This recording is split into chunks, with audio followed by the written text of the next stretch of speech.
Hello and welcome to TLC time.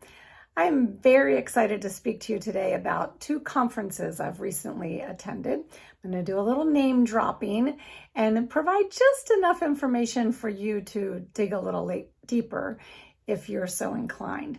The first conference was put on by the organization Better Up, and it was called Uplift 2024. It was about 2 weeks ago.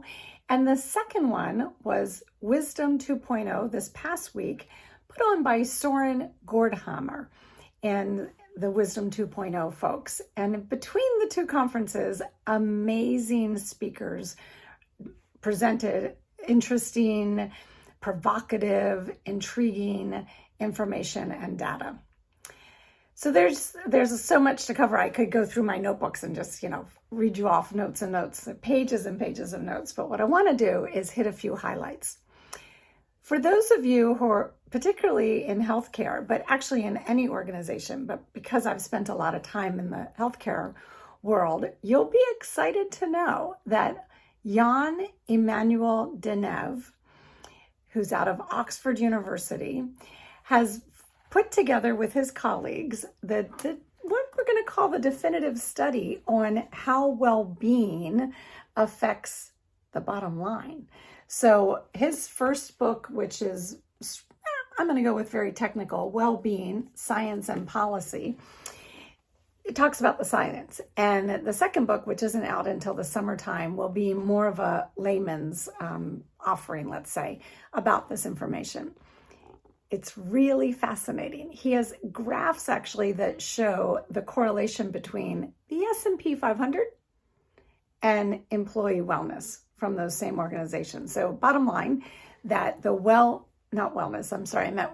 that the well-being of the team does indeed affect the bottom line. Now, we've always known this. We've known this in our hearts that, unless you have an engaged workforce, then the services that you're providing or even the products that you're creating won't be done as efficiently and as well as they can be if everybody's not engaged.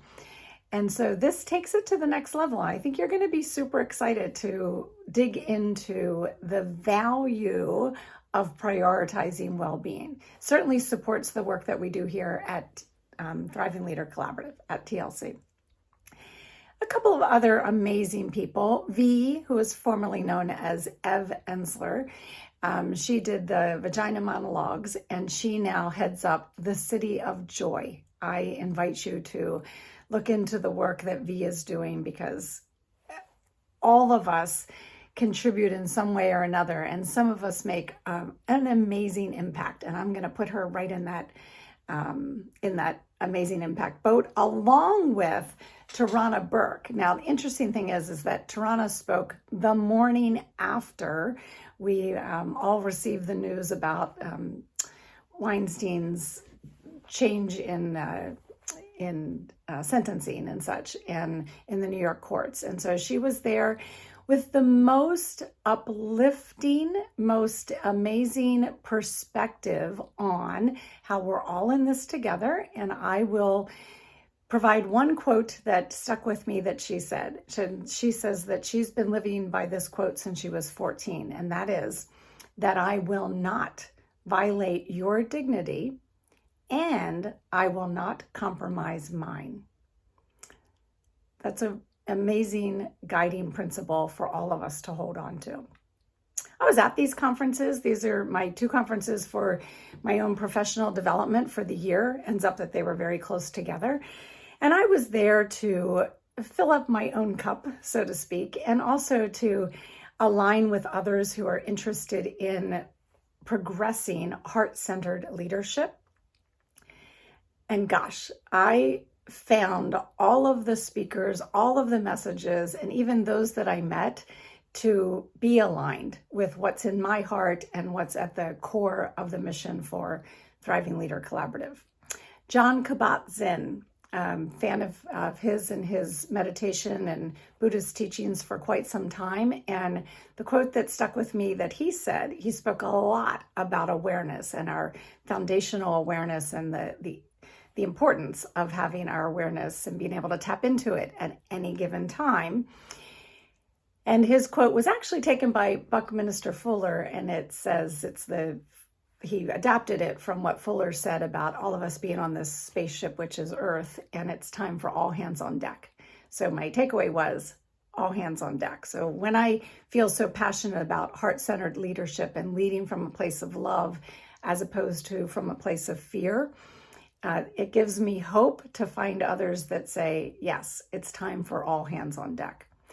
We had Deepak Chopra. I've been a fan of Deepak's, how he's democratized meditation, particularly with the app where you can go any day, just like other apps, and you can go and click on today's meditation or follow a series or what have you. And he spoke a lot about the science.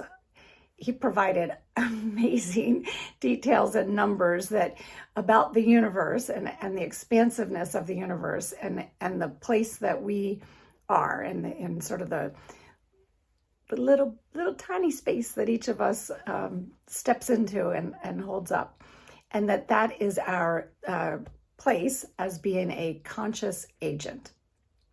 Roshi Joan Halifax did a guided meditation, and really was somebody for me that every time she took the stage, it was almost a signal to center and to be present. And, even for those who I didn't write down every last message that I could have captured from them, it was being in their presence and understanding that that's what great leadership looks like, that you can coalesce a room, that you can have everybody feeling into the same efforts, the same urgency. We're all pulling on the same rope. And I hope that you will dig a little deeper into a few of the people that I mentioned. There are many more, and you'll see on LinkedIn in particular, me speaking about some of the connections and some of the paths forward that I'm so hopeful about. Thanks for tuning in.